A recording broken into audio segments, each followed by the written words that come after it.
Hey guys! So our next project, as most of you guys know, is going to be a weaving project. This is something that I made in 2005. This is something I made in high school, and it's a project I really enjoyed and all my classmates enjoyed. So we have adapted it into a mini weaving project. So a weaving is something that you guessed it, you weave. You guys are not going to be making one quite this large. You're going to be making one more on this size, which is still a very nice sized weaving. So there are three terms that you need to know with weaving. You have a loom, which is this thing right here. This is a piece of cardboard that you're going to get, and it has little tabs. Little tabs on it. And that is what you stick some strings in. Those strings are called your warp. It kind of looks like a harp that you would play, or maybe a guitar. And then you have something called the weft. So the weft is the things that you actually weave in and out of the warp strings horizontally. And what happens is because you have strings going up and you have strings going down, you actually create a tapestry. You create a weaving tapestry. It's like a piece of fabric. You can hold it. You can stretch it. It's very strong. We're going to be using yarn for this project. You're going to be getting a little plastic needle like this. So I'm going to go through the requirements of this project just so you can kind of understand what you see right now on the screen. These are like super humongous looms that professionals use. They are thousands and thousands of dollars, and it probably takes these people weeks to months of working on these projects because they're using teeny tiny little string on very big looms. As we work through this presentation, I'd like you to follow along with this piece of paper here. We're mostly going to be focusing on the top portion that says objectives and rubric, so you can see what we are looking for and how many points things are going to be. Also, throughout this presentation, you're going to notice that I have little boxes, colored boxes around a lot of the examples. Red means that it's an easier weaving technique. Medium means or yellow means that it's medium, and green means it's a little bit more challenging.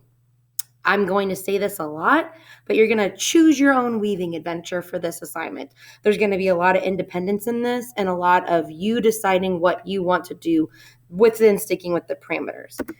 So this is some pictures of students from 2 and 3 years ago working. This project is a really engaging project.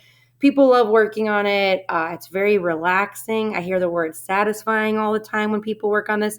And we literally have, I'm guessing, over 1,000 yarns for you guys to choose from. So the colors, we have a ton at your disposal, and it's just a really chill, really cool project. So the first thing on your list that is worth 10 points is a non-objective design. That means that we want your weaving to not look like anything. When you look at both of these weavings, you see that it's just a collection of colors and shapes. Even though mine are like curvy, organic shapes, it still is just colors and shapes is mostly what we're going to be focusing on this. So there's 3 different ways that you can go about this. You can do a geometric design that features things like rectangles, triangles, and squares. This is one of the easier options because you can count the strings that these shapes are on.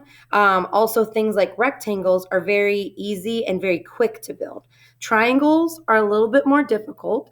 So if you think you might struggle with this project, I'd maybe stay away from triangles, but squares and rectangles are super easy. You can also choose an organic design. This is very trendy right now, but things that have lots of curves, that have lots of movements. I can't point to any of these things and say, this is this shape name right here. It's just very flowy. It's very representative of nature, how wind and how rivers flow and things like that. If you don't want to stay strictly in the geometric realm or strictly in the organic realm, then you can kind of do a combo. You can have some organic elements and some geometric elements and have a little combination marriage. That is up to you. There's tricky things that you can do, but there's also some easy things that you can do. Like this one right here has some pretty complex shapes, but it also has a ton of white space that's filled in. So that's your first 10 points, your first objective that we want you to stick with. The next thing is color schemes. So we do want you to go into this and don't get sucked into all the yarn that you see. We want you to make sure that you have some sort of a color plan going into this because you have so many different colors to choose from. So for 5 points, we'd like you to choose one of these color schemes, and I'll just briefly go over them. You can choose analogous. Might be a good idea to take little notes while you're doing this too, or maybe highlight the things that you know, as soon as you hear me say something or show you something, maybe mark down what you like about it. So analogous means that colors are next to each other on the color wheel. Analogous color schemes are really great for creating like a lot of harmony and a lot of unity in your projects. Complementary, that means opposite of the color wheel. Complementary colors create great contrast and create great striking, just like, whoa, look at that amazing piece of artwork. Split complementary is almost the same thing as complementary. So the opposite of yellow is purple, but instead of going to purple, we go to the two tertiary colors next to it. So red violet and blue violet. It just creates a little bit more depth in that complementary color scheme. These two are kind of tricky. They're very shape based on the color wheel. Triadic, triangle. Basically, you're taking a triangle and turning it around the color wheel, and you're picking 3 colors. When Mrs. Cantrell and I were kids, and maybe they still have it now, but there was like this Crayola pack of markers called the Bold Pack, and both triadic and tetradic, look at me using geometry, they both use very bold colors that are together. So if you imagined this triangle going around, that's how you do it. Or you can just count it's every 4th color. So 1, 2, 3, 4, 1, 2, 3, 4. For the rectangle, you can't count quite as much. You have to kind of just imagine that rectangle turning. Mrs. Cantrell and I both have color wheels too. So if you need to check something out, just let us know. Monochromatic, mono, that prefix means one, chromatic means color, so one color. You would just choose a bunch of tints, tones, and shades of the same color. A lot of kids love doing that with this project. And then we have neutrals. So neutrals are really any color in the rainbow, but it's been added a little bit of gray or a little bit of brown to kind of tone it down. If you think about a lot of house colors, there's a lot of neutrals that are painted inside of homes. The weaving looks great for that too. So that's going to be 5 points. Next, we have knot manipulations, or also I called it on your paper weaving types. You're going to get 10 points for this. Everybody is going to be starting out their project with a plain weave right here. This is this very bright pink section. It's just a very simple under, over, under, over, under, over. Everybody's going to do that because it's a really strong base. Also, when you're building a lot of shapes, plain weave is really great to use for that. But then I'd like you guys to explore two other types of weaving. So on the next slide, I kind of have them categorized from easy to challenging. Not kind of, I do. So the 2 easiest besides plain weave are something called basket weaving and twill. Basket weaving in essence is 2 over 2 under with 2 pieces of string, so it goes really quickly. Twill is 2 over 1 under, so it goes pretty quickly too because you're getting to skip some strings along the way. On to more medium. Raya knots are a little bit tricky because you're actually not tying knots. You're like twisting them and turning and pulling them around strings. And then you have vertical bars. Vertical bars looks really cool because you like have like a straight line of color next to another straight line of color next to another straight line. It is a little bit trickier though because you have to use 2 needles and 2 strings at the same time. For the hardest, we have twining, which creates a really nice braided effect. It is super challenging. Again, 2 needles, 2 strings going at the same time. And then you have sumac. But both of those effects create like a really beautiful braid, and it kind of creates a little chunkiness in your weaving. So that is 10 points right there, how you decide to choose your weaving types. We would also like to see a variety of texture, at least 3 types. So most yarn is going to look like this. It's going to look real basic like this. Just looks like thread wrapped around and a little twist. We have so many different types. We have metallic thread. We have thick thread. We have thread. Blah, blah, blah. We have fluffy thread and different types of things. So besides just a normal thread like this, or yarn, not thread. I was messing up on that word, and the whole time I meant to say yarn. Anyways, so you want to use 3 different yarn textures. You also are going to create some fringe. That's probably the most fun part, and it's the last part. Fringe can just be added on like I have here, just really simply. You can also color code your fringe. You can really thicken up your fringe. You can do something super fancy where you put all your fringe on and then you give it a haircut, like in this example to the right. That's really up to you, but fringe is 5 points. We also are giving 5 points for creativity, and this right here is a way that you can get some extra creativity is optional weaving materials. So in my weaving from high school, I actually wove in peacock feathers, and you can even tell on the back that I wove them under, over, under, over, under, over. So if you have a special type of yarn, if you want to put a stick in your work, if you want to put some wire through your work, if you want to put a bead or something, if you want to get creative, that is the space to do it. You also are going to get 10 points for craftsmanship and effort. So if you're a person that's like an average artist and you decide to go the easy route for everything, it's not really putting forth the most effort. Also, if you knowingly have a weaving that has like a lot of knots on it, or you have a big gap in space, that's not going to get you the best craftsmanship points. So make sure that you're executing your work to the highest of your abilities. So now it is time to plan. So on the back of your paper would be this paper right here.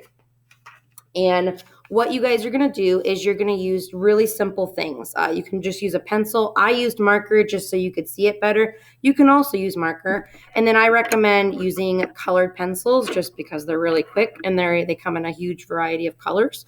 You guys are going to notice that on this piece of paper, you have a big black outline. That is to show you the outside of the loom. So I made an exact copy of this. So this literally is the size of your loom, which is going to make transferring your design really super easy. And then you're going to notice there is a dotted line inside of that big black box. That's because that's actually where your weaving is going to end on the left and right and top and bottom. Because the string does not go all the way to the edge. There's the edge and then there's string. And then same thing at the top, we have the tabs. So your weaving can only go to where the tabs start and stop. So your actual weaving space is inside of those dotted lines. I've also I went ahead and numbered your strings because some of you guys might want to get a head start in counting and figuring out how big your shapes are going to be and things like that. So according to your sheet, now we're going to be moving on to this bottom part right here. This is a very brief overview of steps. You guys know that there's going to be videos that you follow pretty much up until you get into the different types of like weaving types. And if you're doing organic or geometric or combination, everybody's going to watch the same videos. And then once it's time to choose your weaving adventure, you're going to go off on your own path. So you guys really need to bring headphones for this project because I'm not going to make everybody watch the basket weaving video if not everybody is doing that sort of weaving type. So please, please, please, please bring headphones. We do not have extras for you guys. All right. So underneath plan, design, and color, it says on the back of this paper, plan your design and your color scheme. Do not draw fringe as part of your design. The lines in the picture equal the warp strings that you will be weaving on, those white strings. If you want to plan fringe, draw it in the margins. So just like this example right here, I drew a little rectangle and I drew the type of fringe. But then as I went with my other examples, I kind of got a little bit more complicated. Shapes have to start and end on a string. Shapes can't just float. They have to have something to be anchored to. So it's important when you make something like a triangle, like I did right here, it starts, it comes to a point on a string, it ends on a string. Same thing with these squares. We are anchored into this string right here, and we're anchored in on this side over here. Even my diamond, I have it starting on a string. It comes to a point right here, comes to another point here, comes to another point here. If I drew my diamond ending in the middle of a string, You can't do that. You have to make sure that your shapes are connected. On my circle, same thing. I am starting on the most left string, and the furthest point of my circle ends on a string, comes back and ends on the very left string. You have to anchor your shapes to a certain string. They start and they end on a string, and certain high points and low points have to be on a string as well. Coloring does not have to be perfectly executed. And for extra planning, you can start labeling where you'd like the weaving types to go. So if you know right here you want to put some raya knots, or in this big section here you want to do basket weaving, go ahead and draw a little arrow and mark that. You also can start counting strings. So what I mean by that is when I look at this little yellow square right here, I know that it's going to be 1, 2, 3, 4, 5 strings big. So I know I'm going to weave over 1, 2, 3, 4, 5, turn around, weave back 1, 2, 3, 4, 5, 1, 2, 3, 4, 5.